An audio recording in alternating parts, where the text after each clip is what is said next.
Hello guys, it's Ian here with HobbiesofaMan once again, and today we're going to be doing another comic book review. Today we're going to be looking at Supermassive 2023. This is the most recent version of the Supermassive storyline, and it's pretty good. It's written by Kyle Higgins, Ryan Parrott, Melissa Flores, who does Dead Lucky, and Matt Groom, who does Inferno Girl Red. It's published by Image, as you guys can see down there and here on the side. And the artists here are, let me see if I can pull up the back page so I can tell you exactly who it is.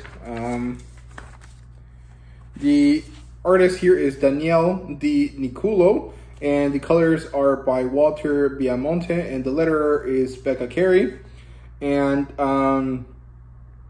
that's it for that, I guess. So the demographic here is teen plus. It's different from previously, which I think was teen, or it might have been Inferno Girl Red, that was a teen book. I don't remember, but one of them was teen, and this one is teen plus, so it's a little bit more serious, I guess you could say.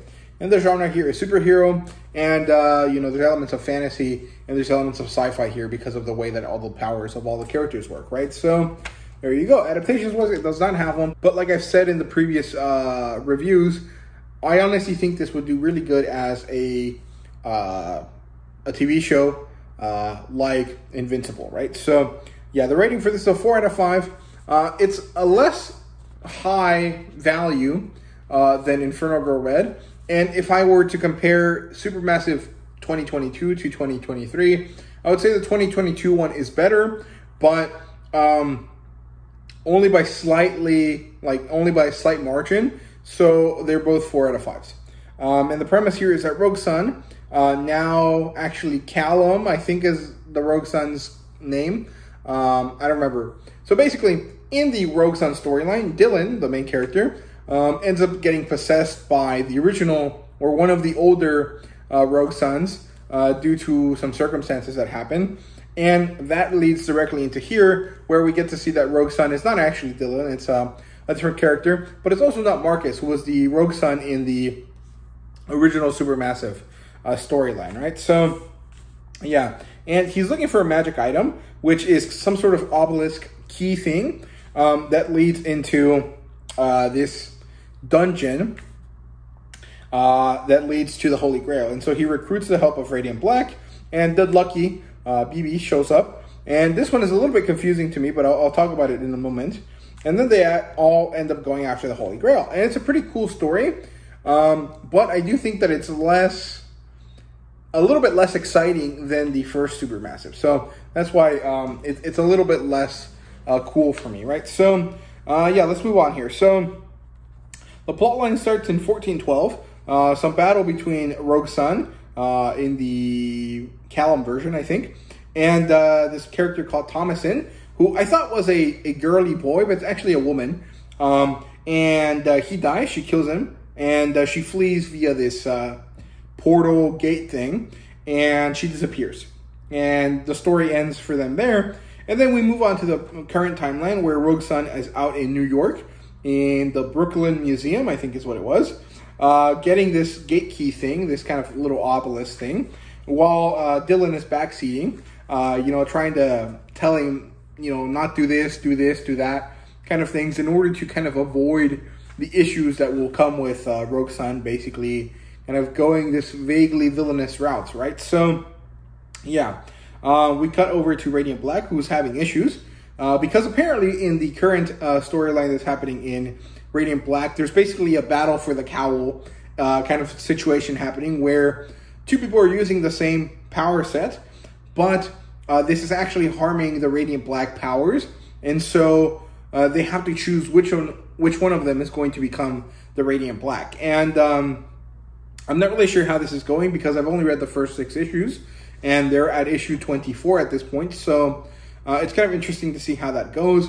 I definitely need to pick up the rest of the volumes that I've been missing, and I'm pretty excited to check those out, because it seems like the Radiant Black story is a lot more interesting now than it was initially. So I'm definitely going to try to catch up there. So yeah, and then Rogue Sun shows up to recruit Radiant Black, and we also get to see Dead Lucky, who actually looked immensely hot in this in this version of this art style. I don't know how they did it, but VB somehow looks way better in this series than her original one. And I think it's mostly due to the fact that her face looks different, but also the art style is quite different. It's a little bit more of the anime style, and I like that one a lot. And they actually make VB this kind of like badass, like super muscular chick, and I think she looks really attractive. But the face aspect is that in the original Dead Lucky story, the way that they draw faces feels pretty rough when it comes to VB, because I think that in order to try to portray this kind of like sad or maybe like kind of defeated vibe that VB has, they make her look really old, and so it doesn't match when you think of this like 20-30-year-old chick with this like face of like a 70-year-old woman, or at least that's kind of how it feels like to me. And in this art style, she looks more like in line with what I think her age is, and so it works out really well. The thing is that I thought VB was in a futuristic world, slightly more ahead of time, and I think that might have been a me thing, because I don't remember when Radiant Black is set. I think it's slightly in the future, but I thought VB was significantly further in the future. So like if Radiant Black was in like the 2030s, I thought that Rogue Sun was in the 2020s, like right now, and I thought that VB was in like the 2100s. So I think the confusion is on my part, but broadly speaking, it doesn't really matter. The point is that she's here and that she's from the same universe, and the only one that isn't is actually Inferno Girl Red. Or maybe she is, but the one that we know, Cassia, is not. So I'm not really sure there, but it's pretty interesting. And Dead Lucky, if you guys have read her first 6 issues, basically became a Morrow agent, which is kind of subterfuge, but it makes it seem like she turned villain because, you know, of the way that things worked in her story. But it's all for a very good reason, right? So Morrow tasks her with getting the Grail. So they all go to England, and they meet up there, and they end up going into this like solo leveling style dungeon, and they use the key to open it. And then once they're past that, they're all kind of interacting and trying to see what's going on and where they're going to go. And BB ends up grabbing this like key blade thing, and she gets possessed, and so they all have to fight her. And eventually they manage to fight her in such a way that when she thrusts the sword trying to kill someone, it actually goes through them, like through the side of them, and goes into the keyhole, and so they open the next chamber, and they manage to move on. And I think that worked out pretty well. It's a pretty cool fight. It's a pretty cool sequence, and it ends up being a pretty interesting thing to do. So they get past this first task, and they enter a rest area, a rest dungeon, I guess, and they meet Thomasin again. And basically for Thomasin, no time has passed, but of course we know that it's been like 700 years since that time. And so it's pretty interesting to see them interacting with Rogue Sun again. And of course, it's the Rogue Sun that she killed, and she knows this immediately, but she doesn't want to tell anyone. Or she threatens to tell them, but Rogue Sun manages to keep her quiet. And they all decide to join forces, and VB and Thomasin start interacting and kind of flirting. And eventually they move on to the next task after Thomasin does a lot of exposition, and they're kind of having to fight a horde of demons. And then BB gets to be a badass in this scene, and I really like this one. It's probably the best scene in the book. And then they get to the rest area again. There's more flirting, and then the third task is basically face your own fears, which is a pretty kind of standard, fantasy quest type task, and it worked out pretty well. Eventually they pass, and they manage to get into a dragon dungeon, and overall pretty cool fight. I really enjoyed this. Thomasin ends up sacrificing themselves, and it's kind of a mess, but it ends up kind of being sad. They all kind of do a very morose goodbye, and they all leave their separate ways. And then we have a post-credit scene, which actually ends up featuring a spawn, medieval spawn to be specific, which is pretty interesting. I don't know if this is just to say, hey, they're still all image titles, or if it's going to be tied into what's going to happen eventually, where like the Massiveverse and the Spawn universe kind of collide. But I really hope not, because I don't really want to. I don't really want that to happen. If they do, I really feel like it should be a one-off situation where they just kind of end up crossing over for once, and then move out and kind of stop interacting with each other.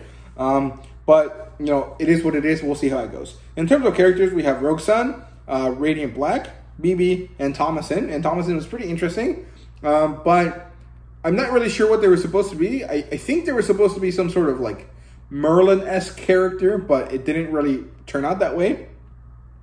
And there really isn't too much going on here beyond some key interactions between BB and the rest of the characters, and also between BB and her tomorrow handlers, basically. So yeah, in terms of world building, we kind of get the origins of the Inferno Girl power, but they're unclear. And we get to see that, you know, it disappears from Thomasin, who happens to have it for some reason, and then pushes out and flies off. And I'm guessing that the moment when this flies off is actually like the origin to when Cassia gets her powers, because the way that it works is that Cassia gets her powers when the stone crashes near her. So I'm curious if they're going to do a little bit of a timey-wimey situation here where when she dies, because they're in this dungeon, time doesn't work the same way. And so it can go kind of backwards or forwards, but also cross dimensions. Or if there's going to be an Inferno Girl on this version of Earth where all the other heroes are. Because more or less Inferno Girl Red is in her own universe, and we know this from the first Supermassive. So I'm very curious to see how that works, and I'm pretty interested. And of course, there's also that Spawn tie-in that may or may not actually be like a canon thing. I'm leaning towards it being canon, but I'm not really sure. We don't know yet, right? So yeah. Other than that, there really isn't too much going on. We don't really know why everyone has their powers yet, or how they all tie together, because technically speaking, they're all separate and different, and they come from different sources, but also they're all very clearly manifesting in the same ways. And so there has to be a connection there, and we just need to know what it is. Maybe there's this massive grid, like the Power Rangers morphing grid, or maybe it's something else that manifests across different things, right? So if Inferno Girl's Red main enemy is entropy, maybe there's another entity called enthalpy, or, you know, I think that's the opposite of entropy. I'm not really sure. And maybe they're kind of the good chaos, and entropy is the bad chaos. And then there's this kind of variation where enthalpy provides powers to people, and entropy does too, and they're always in this fight for balance, and that would be pretty cool. But I'm not really sure that's going to be the case, right? So I'm mostly just speculating here.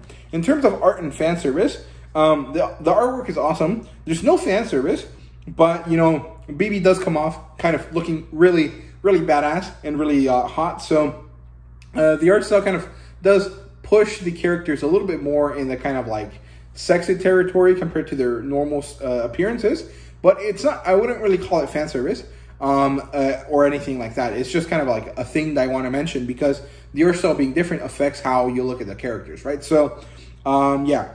And overall, the art is really, really good. I really enjoy it. There's a lot of cool colors. There's a lot of good stuff. And the way that the action is presented is really, really good. I quite like it. Overall, very good. In terms of rating, it's a 4 out of 5. It's not as good as 2022, but it's not bad by any means. It's actually quite good. And it's something I would really enjoy rereading. However, I think that currently there really isn't too much to be gained from rereading it, because broadly speaking, this is a moment where all the characters are on the cusp of changing or have just recently gone through change. And so their characterization here is going to be pretty irrelevant to the characterization they have before, or the characterization that they're going to have eventually after they figure out their issues, right? So I don't think it's going to be a key transition moment, because those would be happening in their actual individual series. So mostly it's going to feel incongruent with the rest of the characters when you come back and read it. But of course, with the knowledge of what's happening, you'll understand. So I don't know. I don't think it's going to be the best reread, but I think it's going to be one that's interesting because of the potential ramifications that the Spawn tie-in at the end has. So overall, pretty good stuff. I liked it, but it was not as good as the 2022. And it was definitely not the best Supermassive thing out yet, but it's up there. So there you go. And that's my thoughts on Supermassive. I hope you guys enjoyed. Let me know down below what you think about it, if you've read it, if you haven't. And yeah, you know, whatever you guys want to let me know down in the comments.